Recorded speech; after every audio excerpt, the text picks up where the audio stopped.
الله تعالی فرمایي هر نفس څه کوونکی د مرګ دی او د مرګ نه پس یوازې دوه لارې دي، یوه د جنت او بله د دوزخ لاره ده، درېیمه لاره هیڅ نشته. اصحاب کرام د پیغمبر صلی الله علیه وسلم نه پوښتنه وکړه، یا رسول الله موږ ته د دنیا او آخرت غوره لاره وښایه. هغه صلی الله علیه وسلم وفرمایل په خپل ژوند کې مو له څلورو کړنو ځان وساتئ، جنت ته د تلو ذمه مو زه کومه.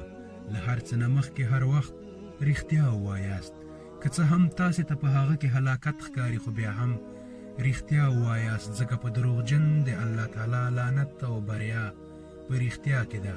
او بله دا چې له بې حیایۍ څخه مو همیش ځان وساتئ، چې د اسلام ښکلا په حیا کې ده. له حرامو ګټلو او د چا د حق خوړلو څخه ځان وساتئ. د رزق وعده الله تعالی کړې ده. او بله دا چې هیڅ وخت د هیڅ چا سره دوکه مه کوئ، چې الله تعالی انصاف کوونکي خوښوي. او هر هغه څوک چې له دغه کړنو ځان ساتي، ژوند یې خوشحاله او جنت یې خپل دی.